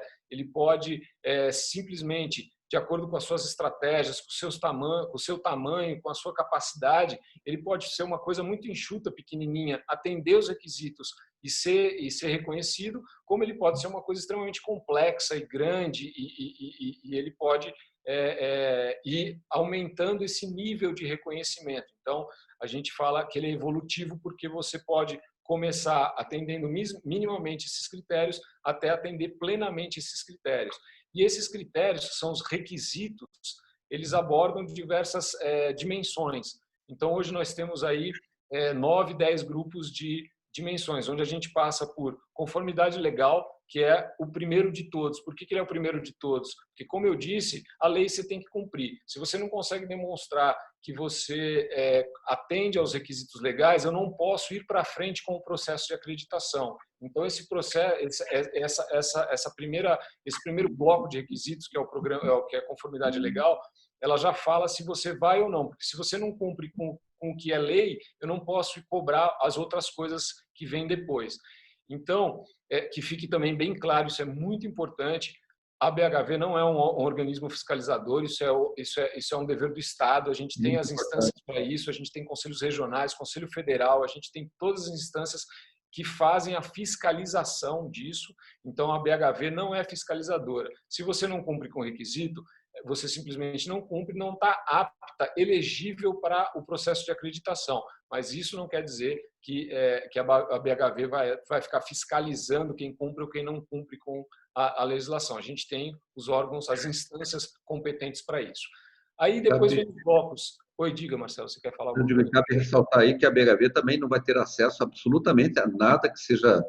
É de terceira parte. A avaliação é de terceira parte. A BHV ela não tem nada a ver com o processo de avaliação da conformidade, ou seja, avaliar se aqueles estabelecimentos eles atendem ou não os requisitos, e a tomada de decisão, como a BHV tem que reconhecer, ela tem que fazer parte da tomada de decisão, mas não é ela que dá o parecer final, não é ela que decide. A gente tem mecanismos durante o meio do caminho que é uma conjunção de pareceres. Então, a gente tem o parecer, que esse é o mais forte, que é o parecer do organismo que fez a avaliação, do organismo de avaliação da conformidade. A gente tem um segundo parecer, que é uma comissão independente que vai avaliar se o processo foi imparcial. E a gente tem daí, sim, a tomada de decisão da BHV, que nada mais é do que dizer, olha, o organismo de avaliação da conformidade avaliou, tá ok? Ok.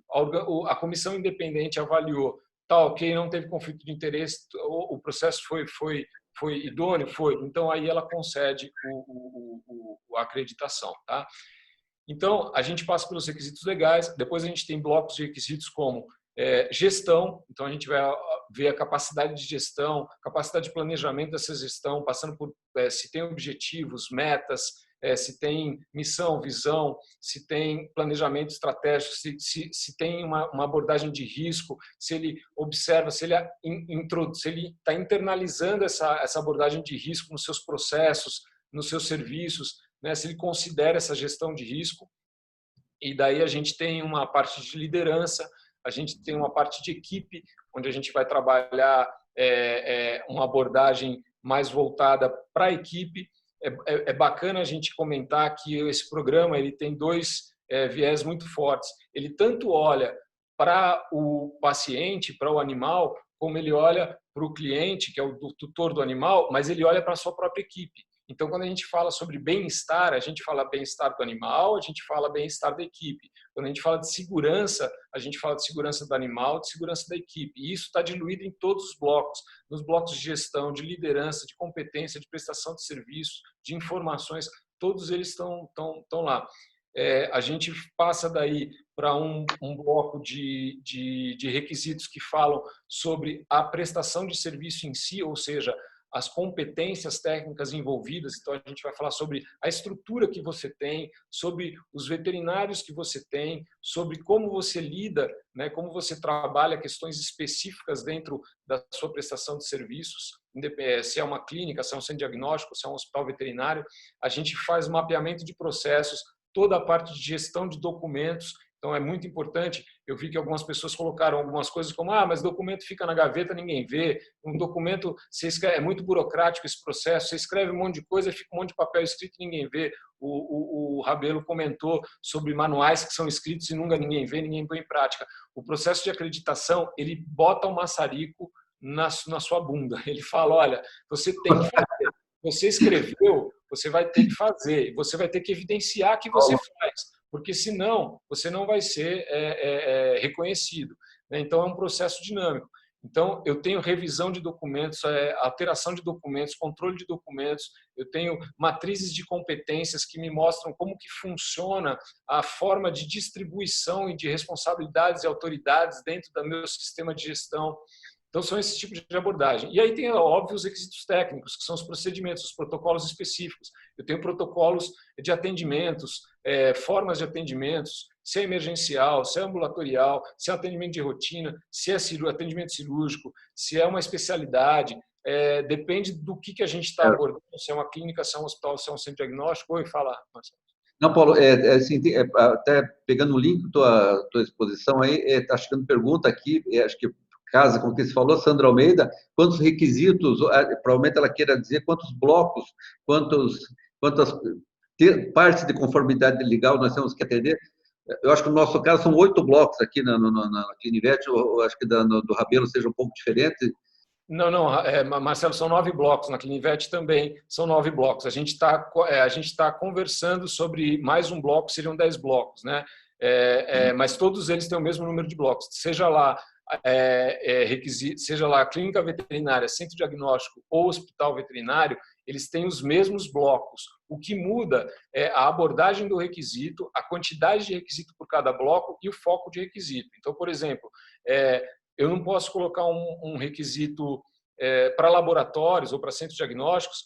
Ele é muito voltado para a rastreabilidade metrológica, para a validade técnica desses resultados, para as incertezas de medição, calibrações, a parte metrológica mesmo, né? A confiabilidade daquele resultado, as comparações interlaboratoriais, os controles internos e externos da qualidade. Então, tudo isso. Agora, isso não cabe num hospital, mas eles estão no mesmo bloco.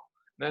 Assim como não cabe no centro diagnóstico, talvez eu queira protocolos para intensivismo, né? Ou para internação, porque é um centro diagnóstico, mas os blocos são os mesmos. Os requisitos mudam a profundidade e mudam a quantidade, mas eles são os mesmos e tem requisitos gerais, que são requisitos que os 3 têm que atender. Né?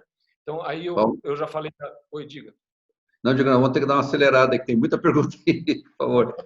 É isso. Então, basicamente, o Massarico aqui está perguntando se bloco e dimensão têm o mesmo significado, né? Sim, sim, quando a gente fala sobre os blocos, são as dimensões, sim, tá? São as dimensões que a gente vai abordar no programa, né? Então, são essas diversas dimensões. Assim como tem pessoas que podem entender os requisitos são os critérios, não, são os requisitos, mas você pode também chamar de critérios. Que critérios que eu tenho a atender? Os critérios são os próprios requisitos, né? São os requisitos que eu tenho que atender. O nome muda, mas é a mesma coisa assim, tá? Então, bloco, dimensão. Só respondendo uma pergunta muito interessante que eu achei aqui da Priscila Vial, ela fala que quanto tempo vale a acreditação? Por quanto tempo é válida a acreditação, né? Então, a gente está pensando num ciclo inicialmente de 2 a 3 anos. Muito provavelmente vai ser um ciclo de 3 anos, que pelo nosso processo de validação, ele mostrou para a gente que 3 anos ele cai ali entre 2 e o 3. No começo, a gente revalida.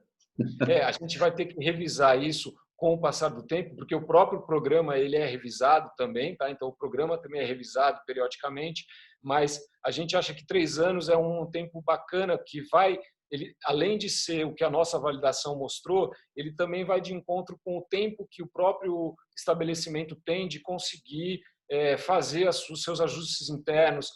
E é óbvio que durante esses 3 anos de validade do reconhecimento, ele tem avaliações anuais. Então, ele tem 3 anos de validade com avaliações anuais para ver se ele mantém dentro daqueles 3 anos. Tá? Vai ser um documento muito importante, que é o Regulamento de Avaliação da Conformidade, que a BHV vai publicar, que é onde tem todas as regrinhas. É um manual de instruções, todas as regrinhas. O que são esses requisitos, como funciona, como pedir a acreditação, quanto tempo dura, quanto custa, como é que faz para manter, como eu posso usar a marca, está tudo nesse documento que a BHV vai publicar.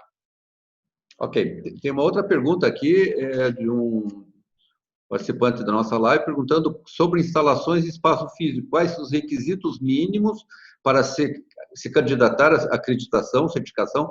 Mais uma vez, a confusão com certificação e acreditação. Ou seja, né? Complementando, Paulinho, antes de você fazer, acho que isso é importante. Tem a dúvida, foi da Andressa, se eu não me imagino aqui, e acho que tem a ver também com a questão de identificar para eles quais as categorias que nós estamos fazendo, né? Não só a questão do espaço físico, mas que é o clínico, é o hospital. Então, quais são as 3 categorias que tem? Que acho que aí ela vai entender melhor, porque acho que ela não pegou a parte de quais seriam os estabelecimentos que vão sofrer acreditação. Sem dúvida, sem dúvida. São três. O programa de acreditação ele contempla 3 tipos de estabelecimentos. Então, eu tenho a acreditação de hospitais veterinários, eu tenho o programa de acreditação para clínicas veterinárias e eu tenho o programa de acreditação para centros diagnósticos. Tá? Então, são esses 3. É um programa de acreditação, mas que eu posso. Eu tenho esses três tipos de estabelecimentos que podem solicitar. E aí eu tenho blocos de requisitos ou dimensões específicas para cada tipo de estabelecimento. Qual é a infraestrutura mínima que eu preciso ter para ser acreditado? A questão não é qual é a infraestrutura mínima que você tem que ter, mas sim o que você precisa fazer para demonstrar que você faz o melhor que você pode naquilo que você tem. Né? Então, com aquilo que você tem. Então, é óbvio que o requisito não vai pedir, você tem que ter no mínimo esse aparelho, ou aquele equipamento, ou essa metragem de sala. Não, você vai me demonstrar, evidenciar que você é capaz de exercer com muita competência técnica a sua medicina veterinária dentro do espaço que você tem, com os equipamentos que você tem, com os processos que você consegue estabelecer. Tá? Então, essa é a questão. Paulo, tem uma pergunta agora, queria passar para a Maria Luísa, que é, Maria Luísa, eu sei que tua preocupação, você trabalha com gestão da qualidade, uma preocupação, e isso eu acho que é bastante pertinente, que é realmente o cuidado com o paciente, com a identificação do paciente, né, com a segurança do paciente, por ocasião não somente da internação, até todo o processo de entrada no estabelecimento clínico, hospital, centro diagnóstico, até a saída dele. Você pode falar um pouquinho mais sobre isso, Maria Luísa? Posso, com prazer. Você gosta disso? Eu gosto, eu sou bem suspeita para falar sobre isso, né? Eu gosto muito. E eu acabo usando um pouquinho, né, o que o Rabelo falou, que são as metas de segurança do paciente, né, da vigilância sanitária, RDC 36, que para a veterinária não se aplica, porque é para a medicina humana, mas eu acho que existe assim um paralelo muito interessante e muito legal que dá para a gente implementar dentro da qualidade dentro da veterinária, né? Então, quando a gente está falando em identificação do paciente, né, como é que é feita essa identificação? Primeiro, o primeiro conceito que eu preciso trazer é o conceito sobre segurança do paciente, né? Então, a segurança do paciente é você diminuir o risco de você ter dano desnecessário dentro do meu cuidado à saúde, tá? Então, assim, quando a gente está falando em segurança do paciente, a gente está falando em como é que a gente faz Acho que travou. Que o animal Maria Luísa, minimamente minimamente. Vocês estão me ouvindo? Maria Luísa, eu acho que quando você falou como é que a gente faz, deu uma parada, ele não conseguiu. Oi, vocês estão me ouvindo? Agora sim. Oi. Tá. Pode continuar, Maria Luísa. Então, eu vou falar rápido. Maria Luísa, acho que eu vou ter que cortar, depois você volta novamente. Chegou mais uma pergunta aqui, qual que é a diferença, depois voltamos com a Maria Luísa para ela complementar lá, Paulo, talvez você, não sei se o Paulo também está congelado aí, mas está me escutando, Paulo? Estou te escutando sim, Marcelo.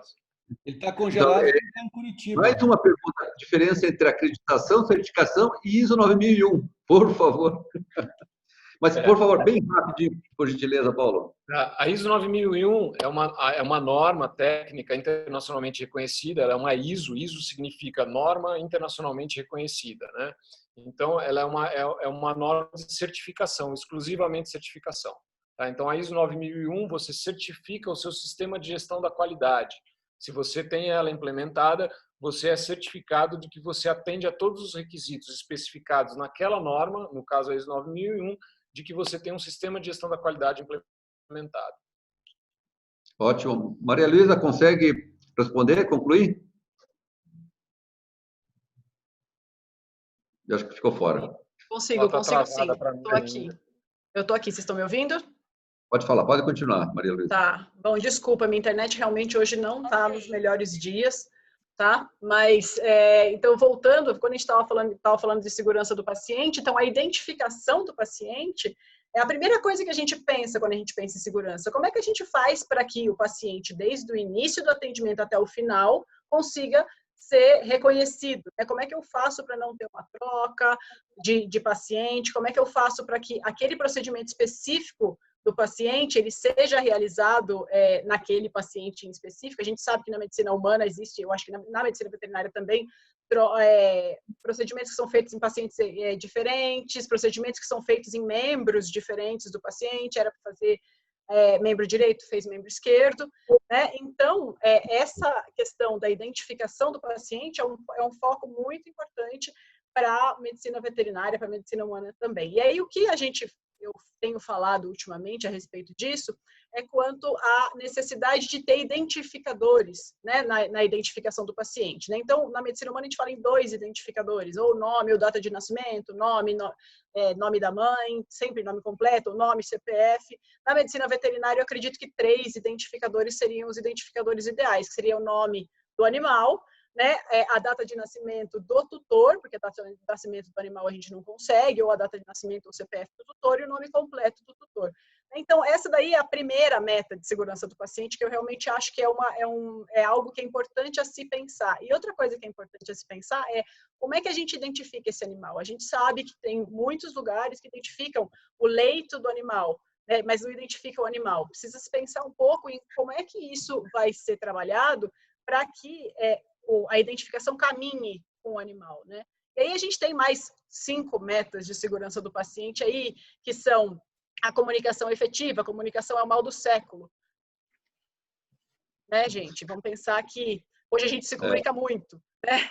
Várias maneiras. Mas como é que a gente, como profissional, consegue passar a informação que a gente tem para o próximo profissional, para o outro profissional que vai pegar o caso, ou até para a pessoa da limpeza que precisa fazer a higienização desse leito, que precisa fazer a higienização do centro cirúrgico para poder fazer a próxima cirurgia, né? Então, trabalhar um pouco essa questão da comunicação, né? Então, existem alguns protocolos interessantes de comunicação aí, que a gente pode falar do readback, né, que é como que eu faço quando eu tenho algum exame em específico, ou quando eu vou conversar com algum outro profissional, eu peço para ele repetir a informação que eu falei, para que não tenha nenhuma dúvida do 3 e do 10, tá? Por exemplo, quando você vai fazer falar algum número, certo? E a gente fala também em segurança de medicamentos.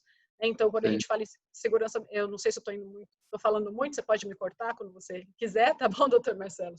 Mas a gente fala em segurança de medicamentos também, né? Então, como é que eu faço para ter certeza de que aquele medicamento que eu estou fazendo, ele está na dosagem adequada, no paciente certo, né, na via de acesso correta. Então, existem alguns protocolos que a gente pode estabelecer na clínica, algumas metodologias, uns padrões, para que toda vez que vai dar um medicamento, por exemplo, de alta vigilância, ou um medicamento da portaria 344, que são os controlados, eu posso fazer um duplo check, um checklist, uma dupla checagem nisso para fazer com que eu tenha uma menor chance de falha. Tá? E aí tem a e tem a parte de higienização das mãos, que eu acho que é um pouco óbvio, ainda mais agora com Covid, né? Tipo, a importância da higienização das mãos, a importância da infecção, né, dentro da instituição de saúde. E quando a gente fala em segurança também, e um dos riscos que eu enxergo, que é um risco grande dentro da medicina veterinária, é o risco de queda, né, do animal. E como é que a gente trabalha isso? Será que a gente precisa trabalhar uma maca ou alguma outra maneira de transportar os animais dentro da clínica para que tenha um menor risco de queda? Porque a gente tem muita tendência mesmo a segurar o animal no colo, mas será que essa é a melhor maneira da gente abordar isso? Basicamente é isso que eu posso te falar sobre segurança. Show, obrigado, Maria Luísa. Uma pergunta agora para você, Rabelo, que chegou assim, como é que você está vendo a diferença? Lógico que eu sei que você tem processo estabelecido antes do começo da acreditação na tua clínica, Rabelo, mas como é que você está vendo as diferenças na rotina clínica depois do estabelecimento de processos, de implantação de processos? A gente está ainda na metade, vamos dizer assim, do processo de implantação, né? A gente passou pela checagem dos requisitos e, basicamente, a mudança mesmo ainda não aconteceu para todos eles, né? Para todas as dimensões. Mas é algo interessante que a gente vinha discutindo, que a gente tem uma facilidade com o quesito infraestrutura, com o quesito, até um pouco do quesito de liderança, de gestão estratégica também tinha alguma coisa boa. Obviamente, no quesito inicial, que é de conformidade legal, a gente é obrigado a ter, porque ele é exclusivo, né? Então, passa por ele para poder fazer a sequência. Mas a gente nota, por exemplo, que o quesito, como a gente vê o trato com os fornecedores, foi uma novidade para a gente. A gente tem uma clínica de 100 metros quadrados, né? Que até pouco tempo atrás era de 50. Então, para a gente, o fornecedor chega na porta, entrega a caixa e vai embora. Essa é a nossa gestão de fornecedor. Então, o comum ele deixa correndo, entrega a nota, a gente confere. Se tiver faltando, a gente liga, ele entrega mês que vem. Essa é a gestão do fornecedor, porque é um ambiente pequeno, onde você conhece o entregador, você conhece o fornecedor de telefone. Então, tem sido difícil um pouco essa questão de normatizar uma situação, e é a partir daí que a gente usa o comparativo de por que a gente precisa disso. Amanhã a gente não está aqui por qualquer motivo, ou porque a empresa foi vendida, ou porque a gente realmente não está. De repente eu larguei a veterinária, eu morri, ou a minha secretária, por exemplo, agora, quem faz a gerência, a direção da clínica, a querida Paulinha, que estava assistindo a gente aqui, dali a pouco ela tem neném, ela fica de licença.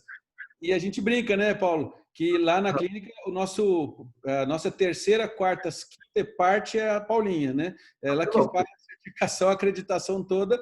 Então, quando fica muito centralizado, se a gente perder essa pessoa, ela falava, o meu processo estava todo aqui, eu tenho esse fornecimento aqui. Então, é isso que aconteceu. Acho que essa que é a grande coisa, normatizar e deixar no papel a coisa correta para replicar as ordens que os processos pedem. Gostei bastante que você falou aí, realmente até queria puxar um gancho quando você falou que a empresa não pode ser feita para você. Morreu o dono no Brasil, morre a empresa. Né? O processo veio realmente para dar continuidade, que a empresa tenha sobrevida após a aposentadoria. Quase ninguém pensa nisso, Marcelo. E a acreditação, além de tudo, ela é um seguro. Ela é um seguro de que as coisas vão continuar ou podem ser vendidas, repassadas. É o manual de instrução da clínica, né? Toma aqui, estou vendendo para você, os processos são esses, é o mínimo. E, mais uma vez, a situação seguinte, é a garantia que a empresa continue e a garantia que os empregos vão ser mantidos, que os postos de trabalho vão ser mantidos, né? Tem muita Posso fazer um adendo também? Eu acho que tem outra coisa que é interessante, que eu já vi o Rabelo falar também, é a questão da importância do processo, até no processo de venda, se você quiser vender a sua empresa. Né? Se você não tem os processos desenhados, se você não mensura os indicadores, se você não sabe como é que você está trabalhando, como é que você vai mostrar esses dados para um terceiro para poder fazer esse processo de venda? Né? É até a questão eu sou o doutor X, tá, mas é minha clínica. né? Eu O que ela está acho, entregando? exatamente, o processo de sucessão, eu acho que realmente que é o que mais acontece. As empresas acabam morrendo lentamente porque não existe um processo de sucessão. E é isso que a acreditação traz de benefício também, né? Rabelo, eu queria complementar essa pergunta anterior, uma pergunta está abreviada aqui, VPR Ribeiro, qual é o problema de estrutura, quais são os preços dos equipamentos na instituição, controle de calibrações, manutenção preventiva e rastreabilidade, etc. Não sei se você entendeu a pergunta, ela chegou dessa maneira aí. Vamos ver se eu entendi. A pessoa responde, se a resposta for condizente, mas olha o que eu entendo. De novo, essa é uma área que a gente vem tentando crescer, mas, de novo, a acreditação vai suprir um gap grande nesse cuidado. De forma geral, as pessoas não... O fato da veterinária... Desculpa, eu vou ter que me alongar um minuto, Marcelo, porque não tem como. É o que a Malu colocou. As RDCs, elas não servem para a gente de forma geral, mas tem que servir. Essa é uma briga que eu pessoalmente tenho junto ao Ministério da Saúde e da Agricultura, quando fala, eu não quero ser fiscalizado por agricultura, nada contra, mas eu sou médico, então eu quero que a Anvisa venha aqui na clínica, cumprir com todos os requisitos de indicador. Se eu fosse hospital, eu ia ter que apresentar taxa de infecção de sonda por infecção de urina, taxa de infecção de catéter, mortalidade do meu mês, apresentar os resultados da Comissão de Controle de Infecção Hospitalar. Quer dizer, a gente teve a vida na veterinária livre, leve e solta. Morre um doente, ninguém audita por que foi. Agora tem que fazer atestado de óbito, mas mesmo assim, não audita, não vai para um lugar e falar, morreu disso mesmo, o senhor errou. Então, a gente precisa de ser cobrado, a gente vive de cobrança, rédea curta. É assim que tem que funcionar. Então, a questão dos equipamentos é a mesma coisa. Infelizmente, nós não temos um setor de engenharia clínica. Falta alguém para fazer preventiva. O veterinário está acostumado à manutenção reativa, né? E aí ele compra com todo o esforço do mundo aquele monitor que ele queria tanto. Estraga e fica 6 meses sem. Você viveu isso um pouco com a tomografia lá atrás, o João também. Caramba, a gente compra, é aquela minha tomografia, eu investi muito naquilo, de repente estraga, é uma ampolinha alemã que só vende em Singapura e chega um ano depois. Quer dizer, para tudo, a gente não tem processo para os equipamentos. Então, todo cuidado, normatização, né? O processo operacional de cada um, como que limpa, como que liga, como que desliga, para onde que manda, quem é o fornecedor, quem que conserta.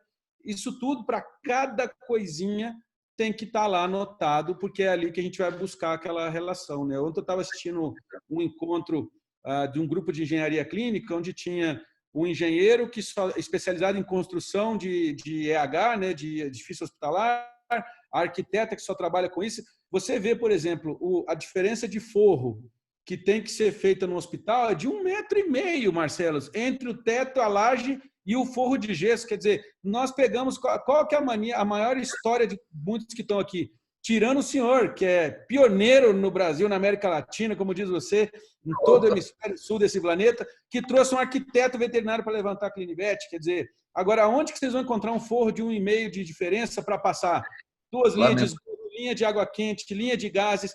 Caramba, a veterinária cresceu chamando instalador de fogão para fazer linha de oxigênio. Estão de brincadeira. Então, acabou isso. A gente tem que apertar a rédea e, por mais que seja voluntário, a gente tem que continuar nos esforçando, porque a gente está longe ainda. A gente quer ser hospital humano, mas a gente precisa ainda de tomar muito puxão de orelha. Então, eu vejo a questão dos equipamentos como uma maneira crítica. E num dos quesitos, basicamente, os requisitos envolvem esse cuidado. De novo, é a graduação para entender isso aqui, de como é tocar um negócio da saúde de maneira séria. Sem dúvida. Show de bola, é isso mesmo. Quer complementar, Paulo, por favor? Não, é exatamente isso. E é importante a gente falar que, assim, essas coisas, elas são, pelo programa Ser Evolutivo, essas coisas são conquistáveis, ou seja, você vai fazendo isso, implementando isso ao longo do tempo, ao longo do seu processo de acreditação. Porque é lógico que tudo isso está lá.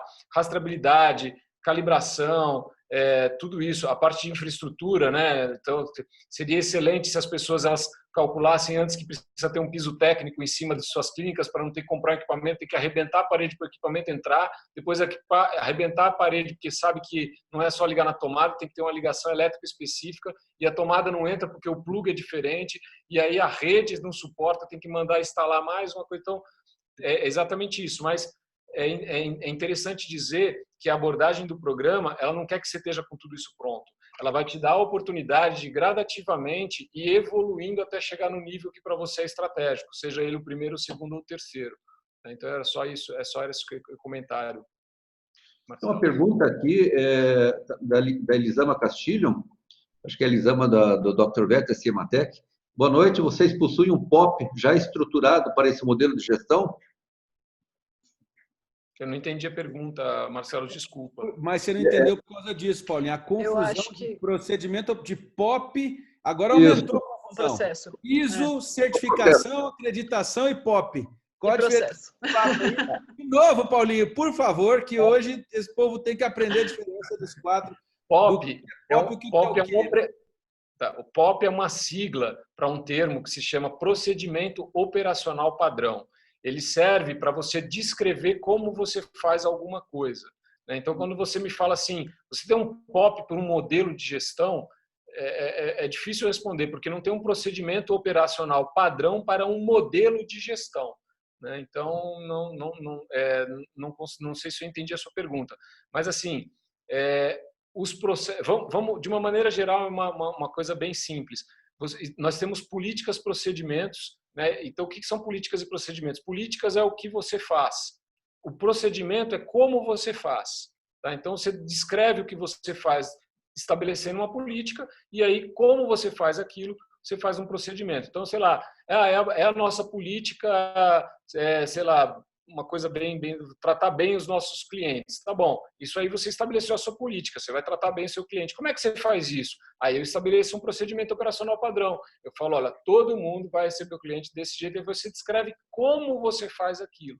Então, eu não tenho um procedimento operacional padrão para um modelo de gestão, mas o meu modelo de gestão, ele sem dúvida nenhuma, ele vai requerer que no mapeamento de processos, quando você diz no evento sequencial e lógico, temporal, como as coisas acontecem, como você executa algumas coisas através de um procedimento operacional padrão. Todo mundo vai seguir aquele tipo de instrução na hora de executar aquela atividade.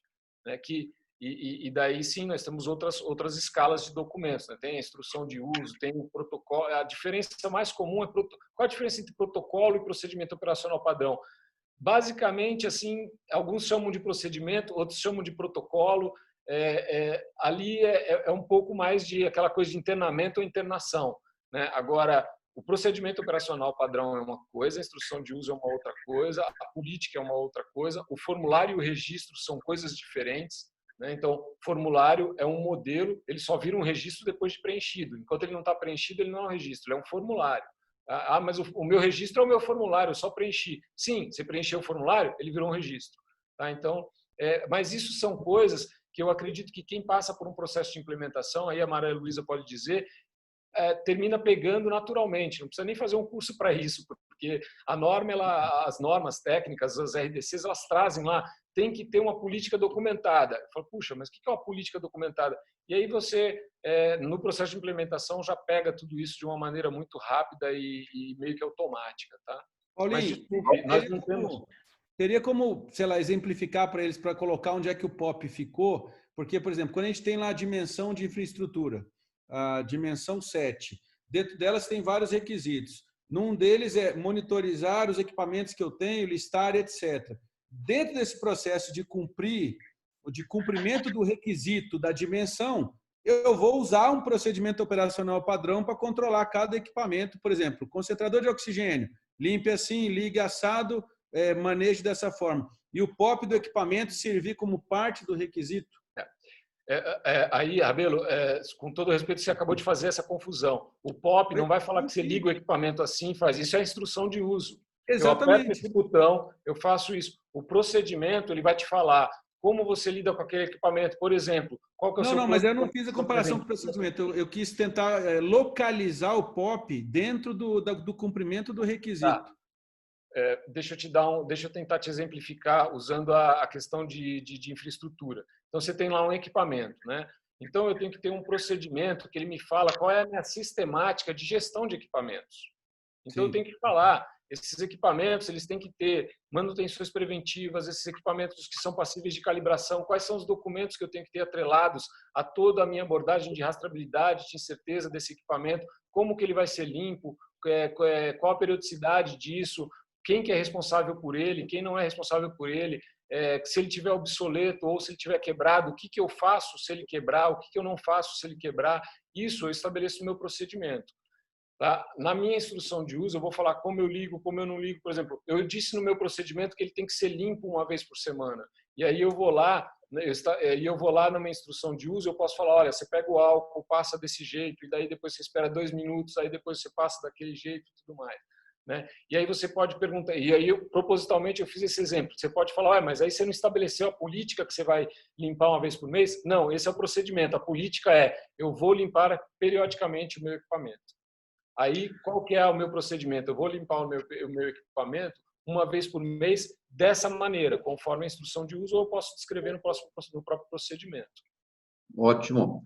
Tem uma pergunta aqui do professor Marcelo. Sim, Opa, só desculpe. disso, Marcelo, eu gostaria muito que a Maria Luísa também tivesse a opção de falar, porque existem diversas abordagens sobre isso na ISO, na regulamentação nacional e internacional, e é uma coisa meio comum para qualquer implementação de sistema de gestão. E a Maria Luísa queria fazer um comentário, eu queria escutar Vou também. pedir só que seja bem breve a resposta, porque senão a gente não consegue atingir todas as perguntas ainda que faltam ainda. Na verdade, a minha complementação é quanto à questão da maturidade, né? A questão de como é que a gente faz isso. É que eu acho que o que precisa ficar muito claro em qualquer implementação do sistema de gestão da qualidade é que é uma mudança de cultura. Tá? Então, na mudança de cultura, a gente vai aprendendo tudo isso. A gente vai vendo qual que é o nível hierárquico, até onde eu preciso ir com meus documentos. Porque uma clínica que tem 5 funcionários, uma clínica que tem 20 funcionários, elas podem ser acreditadas, mas cada uma vai ter um nível de complexidade. Né? Então, cada um vai determinar se vai ter um POP, se eu vou ter uma instrução de trabalho. Ela contou para mim, mas é excelente. Vai depender da maneira como... Né? Então, depende da maneira como essa clínica quer trabalhar e o nível de detalhamento que ela quer chegar. Não quer dizer que você não ter uma instrução de trabalho, não significa que você não vai ser acreditado. Significa que você optou, dentro da sua gestão documental, em transformar a sua instrução de trabalho em um POP ou transformar em um outro documento que tem um nome específico.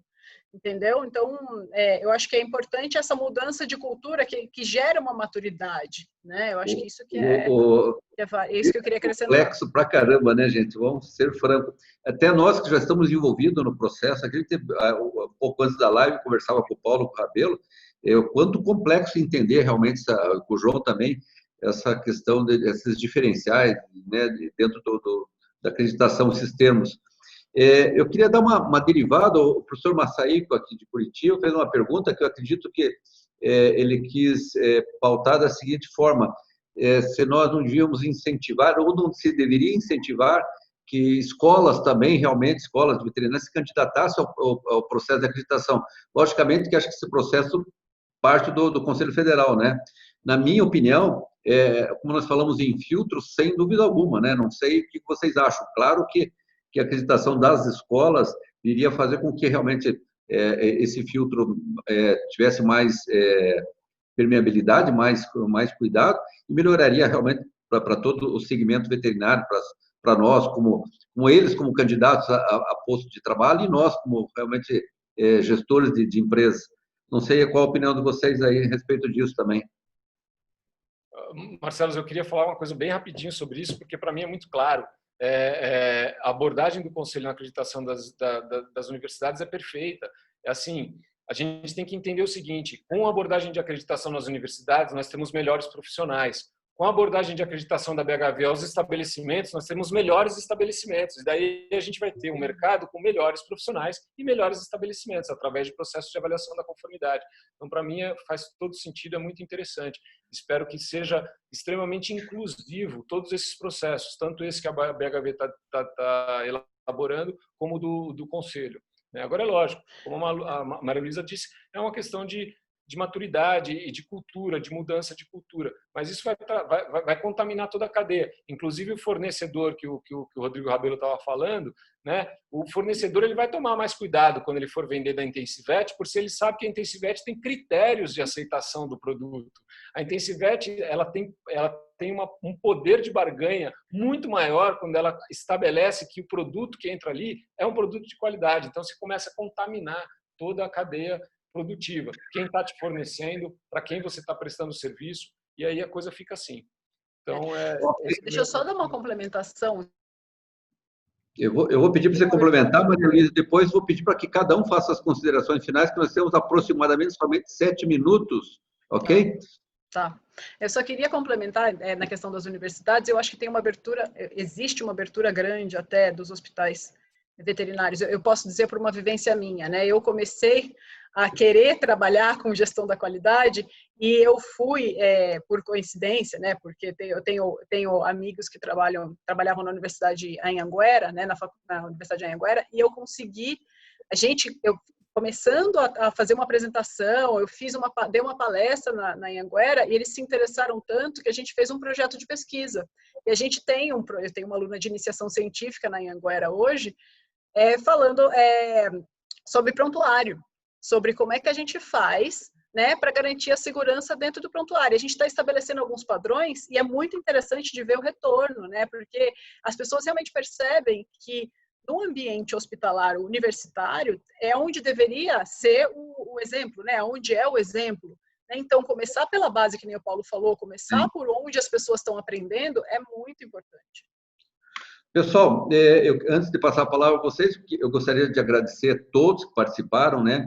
Eu gostaria de convidá-los para vocês entrarem no Instagram da BHV, as plataformas da BHV, todos os níveis que a BHV atinge, né, no Instagram, e logo nós vamos estar com as nossas plataformas digitais prontas, né,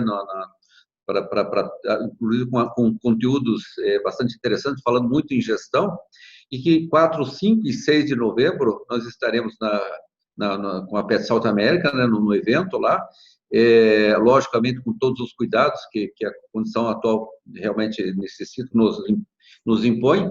Então, peço que acompanhem a BHV, se afiliem à BHV, vocês podem notar realmente que o projeto é extremamente fantástico, aberto a todos, extremamente democrático, né?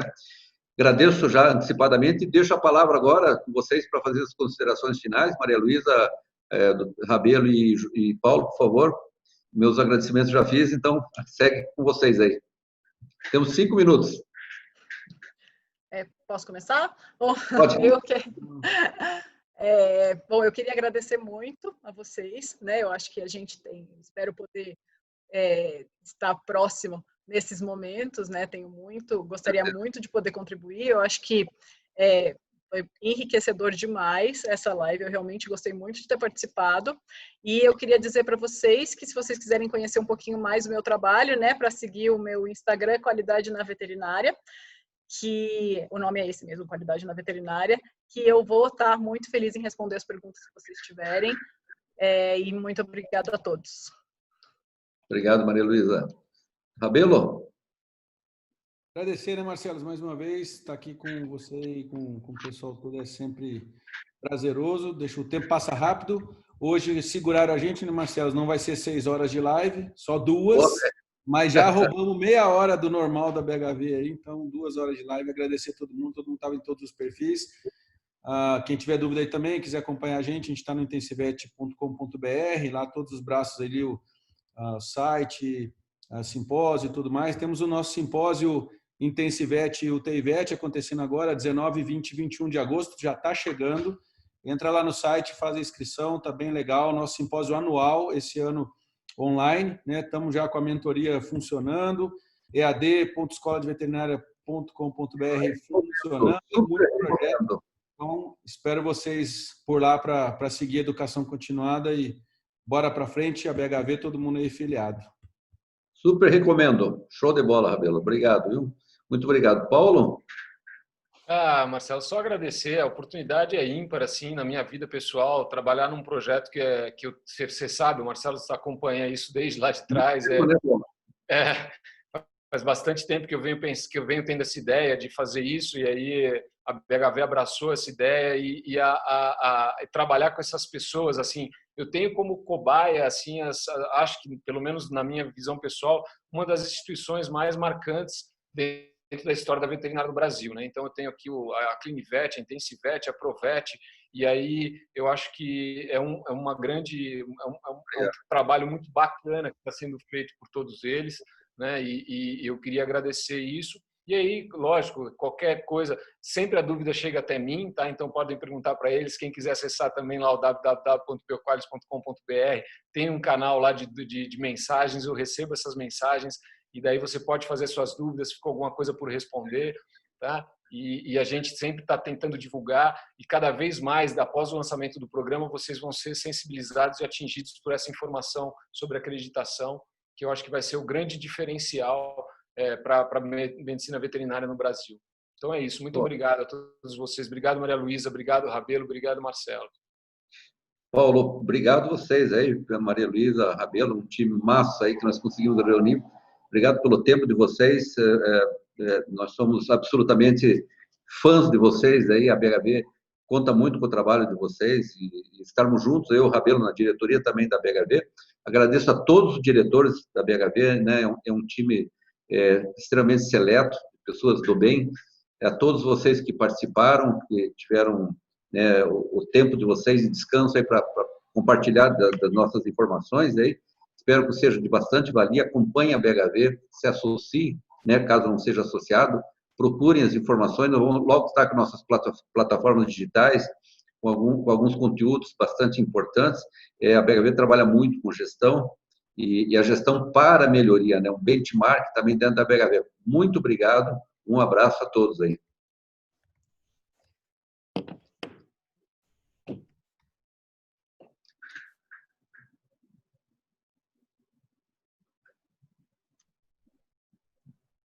Paulinha?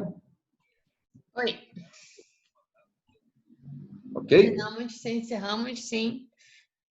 Eu demoro um pouquinho porque eu fico encerrando ainda depois que você fala. Para variar, o João arrumou